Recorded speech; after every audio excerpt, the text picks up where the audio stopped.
Hi friends, flavour by Shiba ಚಾನೆಲ್ಗೆ ಸ್ವಾಗತ.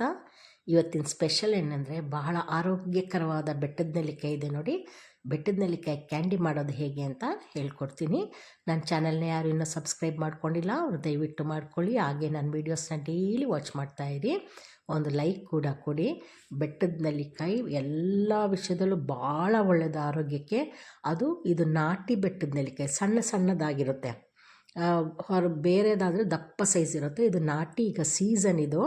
ಹಾಗಾಗಿ ಇದರಲ್ಲಿ ಮಾಡೋದು ಹೇಗೆ ಅಂತ ತೋರಿಸ್ಕೊಡ್ತೀನಿ. ಒಂದು ಸ್ಟೀಲ್ ಪಾತ್ರೆಯಲ್ಲಿ ಸ್ವಲ್ಪ ನೀರು ಇಡಿ, ಅದು ಕುದೀಲಿ. ಬೆಟ್ಟದ ನೆಲ್ಲಿಕಾಯಿನ ಚೆನ್ನಾಗಿ ತೊಳೆದ್ಬಿಟ್ಟು ತೂತು ಪಾತ್ರೆಯಲ್ಲಿ ಇಟ್ಬಿಟ್ಟು ಮುಚ್ಚಿಡಿ. ಬರೀ 10 ಮಿನಿಟ್ಸ್ ಅಷ್ಟೇ. 10 ಮಿನಿಟ್ಸ್ ಅದು ಆವಿಲಿ ಬೇಯುತ್ತೆ. ನೋಡಿ ಎಷ್ಟು ಕಲರ್ ಹೆಂಗೆ ಚೇಂಜ್ ಆಗಿದೆ ನೋಡಿ, ಆವಿಲಿ ಬೆಂದಿರೋದು. ಬಿಸಿ ಇರುವಾಗಲೇ ಅದನ್ನು ಪೀಸಸ್ ಮಾಡ್ಕೊಂಬಿಡಿ. ಬೇಗ ಬಿಡಿಸ್ಕೊಳ್ಳುತ್ತೆ ಅದು. ಇಲ್ಲಾಂದರೆ ಆಮೇಲೆ ತಣ್ಣಗಾದಮೇಲೆ ತೆಗಿಬೇಕು ಅಂದರೆ ಗಟ್ಟಿ ಆಗ್ತದೆ. ಅದಕ್ಕೆ ಈ ಥರ 4 ಪೀಸಾಗಿ ಬಂದುಬಿಡುತ್ತೆ. ಬೀಜನ ಸಪ್ರೇಟ್ ಮಾಡ್ಕೊಳ್ಳಿ. ಈ ಥರ ಎಲ್ಲ ನೆಲ್ಲಿಕಾಯಿನೂ ಹೀಗೆ ಬಿಡಿಸ್ಕೊಳ್ಳಿ. ಬಿಡಿಸ್ಬಿಟ್ಟು ಈಗ ಅದು ಇದು ಬೀಜ ಇದೆಲ್ಲ ಬಿಡಿಸಿಟ್ಟಿರೋದು ಆಯಿತಾ. ಇದನ್ನು ನಾವು ಯಾವ ಬೌಲ್ಗೆ ಹಾಕ್ತೀವಿ ಆ ಬೌಲಲ್ಲಿ ಅರ್ಧ ಭಾಗ ಸಕ್ಕರೆ ಹಾಕಬೇಕು. ನನಗೀಗ ಈ ಬೌಲಲ್ಲಿ ಫುಲ್ಲು ನೆಲ್ಲಿಕಾಯಿ ಇತ್ತು, ಪೀಸ್ ಮಾಡಿರೋ ನೆಲ್ಲಿಕಾಯಿ ಇತ್ತು. ಹಂಗಾಗಿ ಅರ್ಧ ಭಾಗ ಸಕ್ಕರೆ ಹಾಕ್ತಿದ್ದೀನಿ. ಗಮನಿಸಿ, ಸಕ್ಕರೆ ಇಷ್ಟ ಆಗದಿದ್ದರೆ ಬೆಲ್ಲದ ಪುಡಿನ ಹಾಕ್ಕೊಳ್ಬೋದು. ಬೆಲ್ಲದ ಪುಡಿನೂ ಹಾಕ್ಬೋದು, ಇಲ್ಲಾಂದರೆ ಸಕ್ಕರೆನೂ ಹಾಕ್ಬೋದು. ಹಾಕ್ಬಿಟ್ಟು ಇದನ್ನು ಬಿಸಿಲಲ್ಲಿ ಇಡಬೇಕು, ಒಣಗಲಿಕ್ಕೆ ಬಿಸಿಲಲ್ಲಿ ಇಡಬೇಕು. ಈಗ ಪ್ಲೇಟಲ್ಲಿ ಇಟ್ಟಾಗ ಏನಾಗುತ್ತೆ ಅಂದರೆ ನೆಕ್ಸ್ಟ್ ಡೇ ಮೆಲ್ಟ್ ಆಗುತ್ತೆ. ಶುಗರೆಲ್ಲ ಮೆಲ್ಟಾಗಿ ನೋಡಿ ಈ ಥರ ನೀರಂಗೆ ಬಿಟ್ಕೊಳಂಗಿರುತ್ತೆ ಶುಗರ್ ಅದು ಆಯಿತಾ.